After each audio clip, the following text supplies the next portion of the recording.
post-match press conference. We just finished a match that I'm sure you were not looking for these results, but you lost it. Merry Christmas, and if you can give us your summary version of what happened in 90 minutes plus the 5 minutes added. Yeah, thank you very much. I thought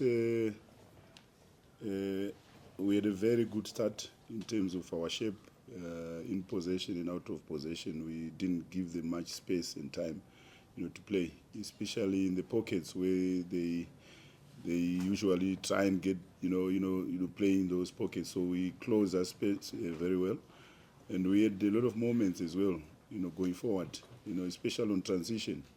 We just lacked, decision making, as well as the killer instinct. Because I think before, Chiefs scored, we had 2 good chances, 2 good opportunities. But I thought in second half, when we made also the changes that we made, we came back, even much, stronger. We were more threatening going forward, and we were a little bit more solid as well, defensively. And I think there is one thing that we did very well, is to stop their transitions from the medium block, because they are very dangerous when you give them that space, especially with speed from Modi as well as Saile. So we defended very well in that regard, but our main concern was the opportunities that we created and couldn't take them. And I think Chiefs had one chance and they scored, if I'm not mistaken. I think that was a good take from Norway as well. But I think I can't fault the boys. I thought they came here, they worked very hard, they played well. It was just unfortunate that we lost the game. Thank you very much, members of the media. It's your turn. Your name and name of your publication and the question. Thank you. Let's go for it. Coach Lorenzo Midiski Times. Justice Figueiredo, brought him on in the second half. Very technically gifted player. We've seen him score a lot of goals. What is the issue with him that he's, you're a goal-shy team. What is the issue with him that he's not, starting games, playing full 90 minutes, because he's a big attacking threat? Yeah, I think if you've been following us, you know that when the season started, Justice was our main striker until he got injured. He had a groin injury, so he was out for quite some time. If you look at him, he's still very unfit. He just coming back from injury. I think against Royal AM, he also played a part. Played, I think, less than 10 minutes, and today he played close to 20 minutes.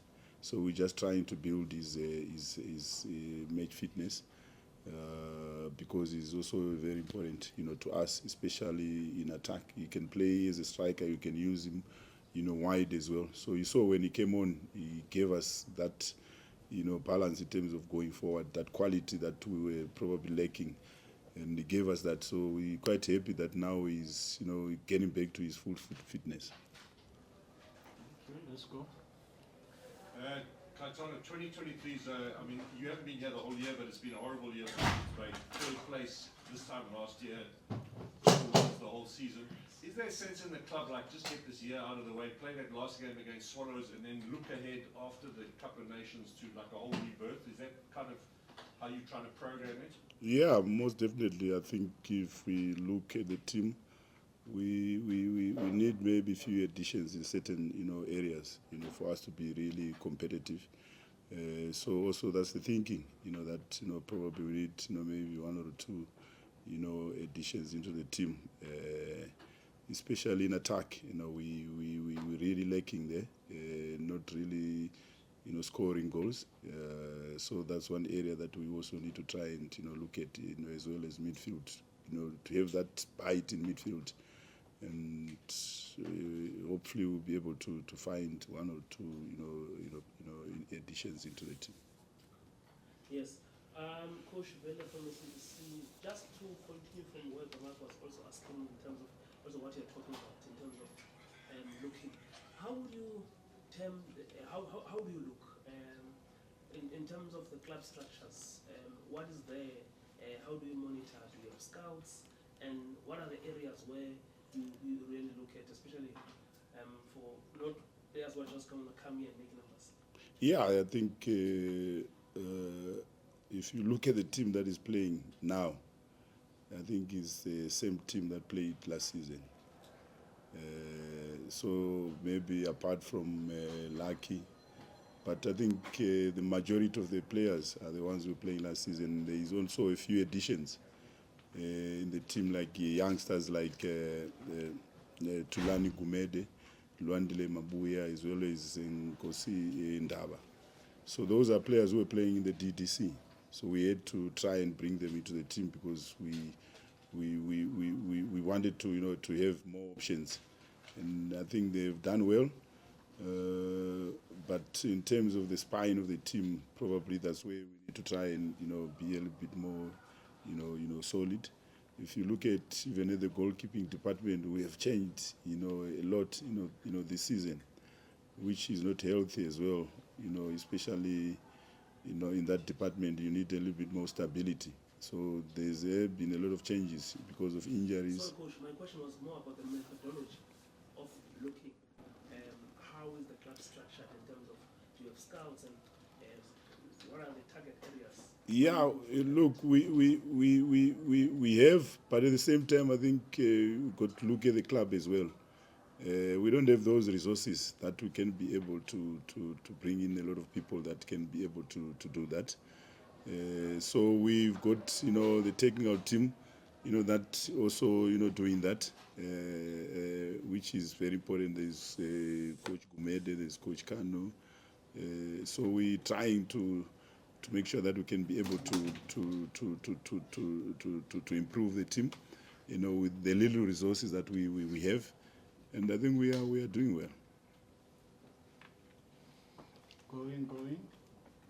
Last one, Mark. Maguna seemed to want to come off just before. I saw him in the beginning of the second half. I think he showed, and then at the end there. What's the story with him? When I spoke to him, he said he twisted, his knee. When he came out, for that ball which was played behind the defense, and he felt his legs were also a little bit numb. So at that moment, he thought that the injury might be serious. That's what he said, but he managed to continue. I think he'll be okay. How long is Jackson out for? Jackson, not so sure, because he still has to go, through some tests for us to have, the exact, time frame in terms of when he's going to be back. But I think there is more time now, because we're playing our last game on the 30th. And after that, we go, for the AFCON break. So I think there will be enough time for him to recover. Last one. Yes, and lastly, Coach KT, how important is to avoid the gap between you and the teams above you getting into double figures, especially? Yeah, it's very important, very key, because I think we need to try also and take care of games. Fight our own battles, because it's no use for us to be, looking at what's happening on the other side and we're not, picking up points. And I think it's important that we should be, scraping and getting each and every point that we can. Starting from games like today, where we thought that we should have got something out of this game, and we didn't get anything. And we're going to the next game against SuperSport as well, which is another tough game. And our mentality is to always try and go out there and win the game, because we are at no point for us to be able to relax and play with fear, because we need to try and get ourselves out of this situation. The only way we can do that is to believe, keep on believing. And I think in terms of our performance, the boys are showing that. Just a little bit of luck, probably. I thought, in the last minute there we had Makateng his head. I don't know where the defender came from. But that's what happens in football. But I think we need to just keep on working at it. Coach, thank you for joining us. Hard luck with the result, and we hope you enjoy the rest of the festive season. Thank you very much. Thank you.